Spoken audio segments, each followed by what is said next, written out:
Welcome, welcome, welcome to today's episode of the Heaven and Elle podcast.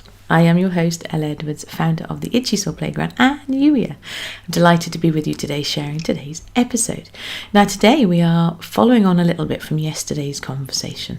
So, yesterday, if you've seen yesterday's episode, you will know that we started to explore this idea of expectations. And it started quite transparently because I started the day feeling quite sort of like tired and overwhelmed and all of the different things. And the Holy Spirit was nudging me and saying, look, I know the way you're wired. Why not ask me to explore that with you? And so we did, and it was great, and happily ever after. Skip off into the sunset and all the rest of it. However, he was very keen to explore why this was so important, which makes up the basis of today's episode, because he kept nudging. So I'm like, okay, what are you saying? And then earlier on today I was sitting, because this phrase, guard your heart, kept coming up, which is why it's the title of today's episode. And it was really interesting because then when I looked up in the Bible for that expression, it comes up twice, and both of those, I'm going to read them both to you in a moment. Both of them are relevant to this. So the reminder he gave me is that this isn't about creating space and those feelings of ease in your day, purely for the sake of you being happy and delighted. As wonderful as that is, and yes, as much as I love to help you smile and feel like it's a good day. A big part of Yuya is about helping you thrive, helping you step into the adventure and the joy of each new day, even when we're needing to be grown-ups. But at the same time, it's not for the sole purpose of just you having a day that feels light and free and easy. Instead, he was saying, look, he reminded me of the parable, I'm not sure if it's a parable or a throwaway phrase that Jesus said, where he talked about if an evil spirit is driven out of a man, and the spirit goes off and then comes back and finds the house empty, he'll bring 7 friends with him. And I was like, I'm not quite sure what you're saying. Are you telling me that my to-do list is like an evil spirit? He's like, no, don't be so silly. But what he was saying was that by making space in your day, in your life, it needs to be filled with something, and I want to be the something or the someone that fills it. I was like, okay, well, that's quite cool. So this idea of expectations and how we do life with God, he's doing that because he wants to draw you closer into relationship. The 2 verses though that came up, the first one is Proverbs 4:23. Above all else, guard your heart, for everything you do flows from it. I was like, okay, that's a nice, neat little soundbite. Thank you very much. How do we do that? And that's where the second one comes in, funnily enough. So this is Philippians chapter 4. I'm going to read verses 4 to 8, because I hadn't realised as I was starting to read this verse 8 ends it, and verse 8 is really the house. So let's read all of it. This is from the NIV. Other translations are available. It says, rejoice in the Lord always. I will say it again, rejoice.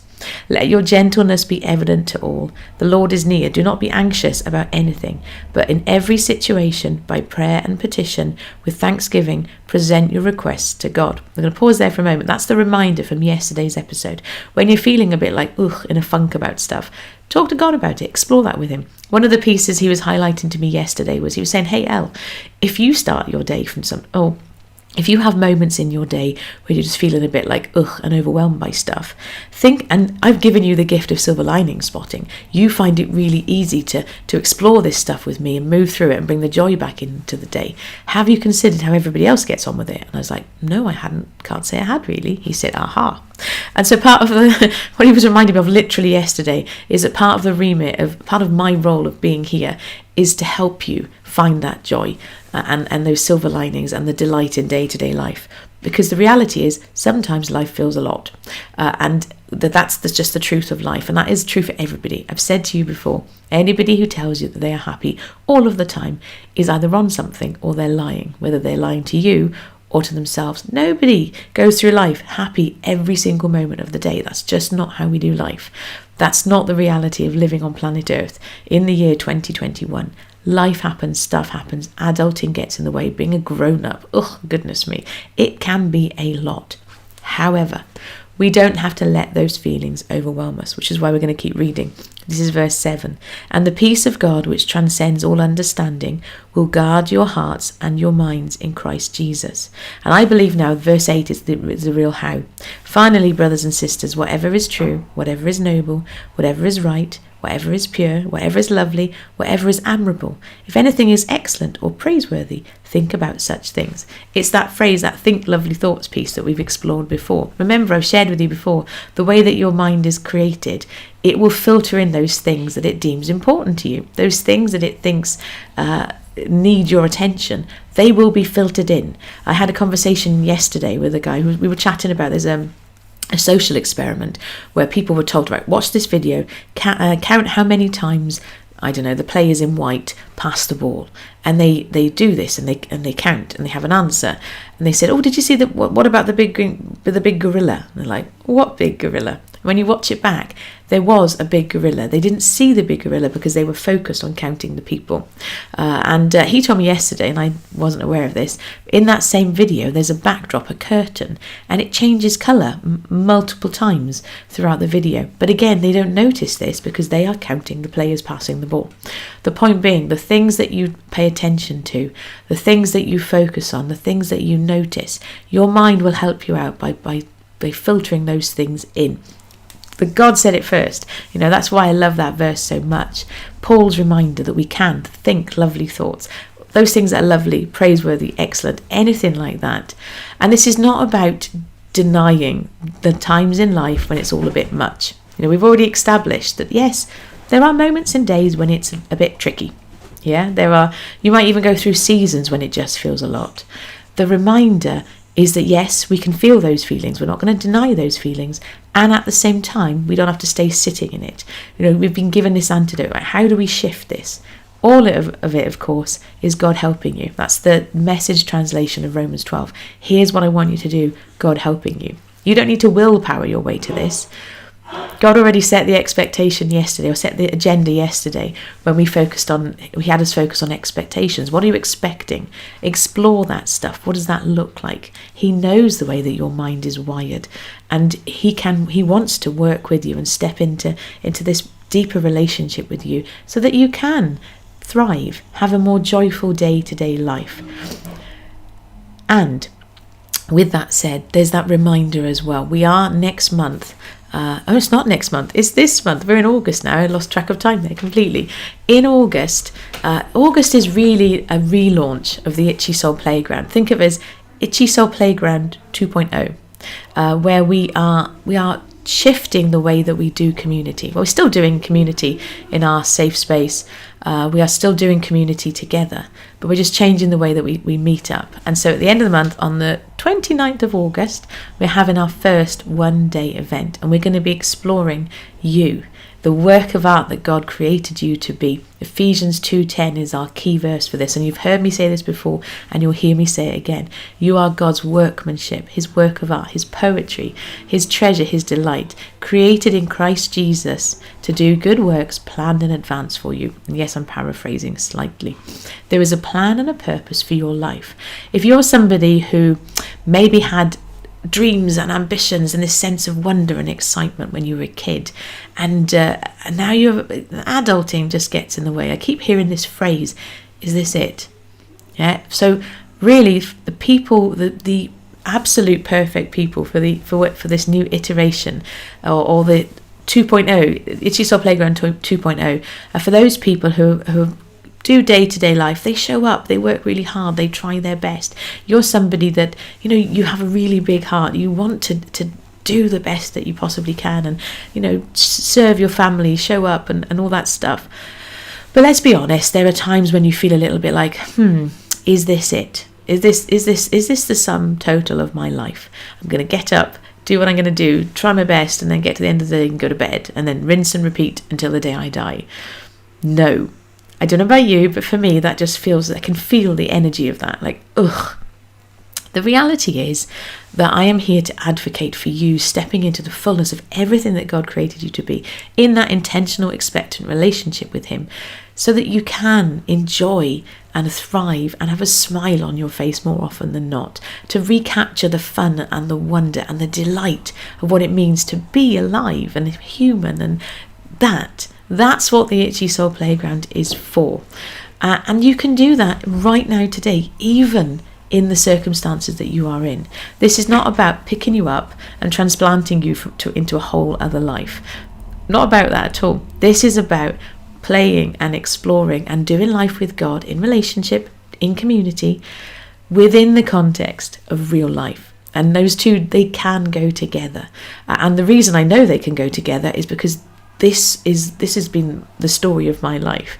Me as in my mid to late 20s versus today is like chalk and cheese.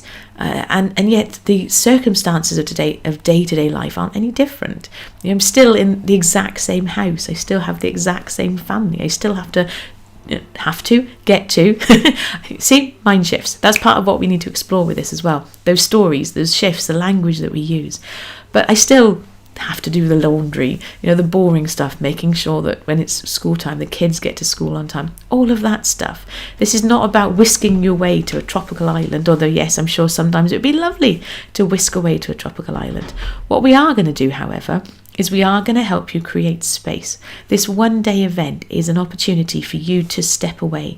That's why it's on a Sunday, because for most people, for a lot of people, it's going to be easier to step away from the busyness and the business of day-to-day life if we have that day that's a weekend. Let's be transparent. I know it's a Sunday. I know you might have church to go to. I know that means you might need to tell your church you're not going to be there for one time. And that's okay. They can cope with that. Trust me, they can cope with that. I had the conversations with my church and said, on the last Sunday of every month from August, I'm not going to be there. And I'd be quite transparent. I was really nervous about telling them that. I was like, because we bring up all these things. But the reality is that you are not your church and I am not my church. And we are the church as in like the collective, all of people who love Jesus together, the church as in like the big grand adventure of the church, the bride of Christ and all that stuff, the biblical version of church, yes. The building that you might go to on a Sunday, it's not held together by you. And I know that for some people, you do a lot for your church. You are a real doer. This is an invitation to step away from the doing and actually explore who you are, the work of art God created you to be, within the context of community, hearing God's heart for you, and to recapture that sense of wonder and excitement and delight. So if that sounds like something that would be appealing to you, I would invite you to check out, there's uia.com/YBD is where you can find out more about that. Or you can just go to uia.com/join as well. That's the main page for the Itchy Soul Playground. One of the other quick housekeeping thing as well, one of the pieces that's been coming up as part of conversations with various people behind the scenes, including my coach, was, and it's been a question that's come up a lot behind the scenes, is the Itchy Soul Playground just for women? And the answer officially today, no, it's not just for women. Quite transparently, I tend to attract more women than men. I know that some of the friends I've had conversations with, including Acelia, who is here with us live, we've talked about this before, that women do tend to find it easier to do the work. Let's just say that, because this is about being transparent and being honest and being open about where you are in life. And that does, as a general rule, that does seem to be easier for us women than men. Men seem to grow up with this idea that they need to be strong and confident and can't possibly, talk about their feelings. However, I do know men who are ready to show up and go deeper and do the work. And actually, men, we need you to do that. Let's be honest. As Acelia says in the comments, yes, come on, men, join. We need this. We need strong male role models who are ready to step up and do the work and be transparent and teach the next generation. Teach the next generation of men, our young men, that it's okay to be vulnerable. That's why we need you to join. I don't know why I get emotional about that, but Celia, I hold you a little bit responsible for this conversation because of the conversations that we had yesterday about this. But we do, we need strong male role models who are ready to demonstrate kindness and love and a way of moving through the world that's different perhaps to the way that you were showed and taught how to move through the world. That's important. So yes, this isn't just for women. Or no, this isn't just for women. Yes, this is for men as well. This is for everybody who is ready to recapture the sense of joy and wonder and delight and step forward in the fullness of who God created you to be, fully alive, fully human. That's what it's about. Regardless of gender, it's about being you, being transparent in that intentional, expectant relationship with God. So if that sounds like something that you are ready to be a part of, youier.com/join. My final housekeeping announcement for the purposes of people who are not here live. You can join us live. This is being recorded live on YouTube Monday through Thursday at 9 a.m. UK time. And it will be lightly edited for the purposes of the podcast and when it goes out on IGTV. But there are some things that can't get edited out, like me chatting to Acelia in the comments and getting all teary about it, because and there's a reason why we don't edit all that stuff out. Do you know why? Because life is not for editing. It's about showing up, doing real life. Yes, there is part of me that would love to think, okay, how can I go back and edit this so that you don't see me almost crying live on camera? But that's not real life. We need you to be real and transparent. And actually, as the person who is here leading this movement, I'm going to call it a movement, as the person who's been given this mantle to move this forward, I would be doing you a massive disservice if I didn't first demonstrate that transparency and that vulnerability. So for those people who do watch this afterwards, who feel like, I miss some of the chit chat, or I don't quite get all of it, that's okay. Just see this as an example of us doing real life together, and take this as your permission slip, if you need one, that you can do real life too. With all of that said, thank you as always for allowing me to share this with you. If you're not already subscribed, I would encourage you to subscribe on YouTube. This is where this episode will be going out primarily first, although it is pushed out to other places as well. We'll give an extra special thank you to Acelia, both for the conversation that you and I had yesterday, but also for being here live as well. And it is Wednesday. Allow me, at the time of recording at least, it is Wednesday. Allow me to wish you a wonderful, wonderful Wednesday. I look forward to getting to know some of you, lots of you, as many of you as possible in the Itchy Soul Playground. I'm excited for where we're going to be going next. Quite transparently, I don't know all the pieces yet. God is whispering stuff and nudging and stretching me as well. But I know that it's an exciting time. So I would encourage you, come and join the YouIer movement and be part of this. We are stepping into a new chapter, I believe, and I'm really excited for that and the opportunity to do life with you. So, with all that said, let's find the button to end this episode. I have found it. Have yourself a wonderful Wednesday, and I shall catch up with you very, very soon. Take care. Bye-bye.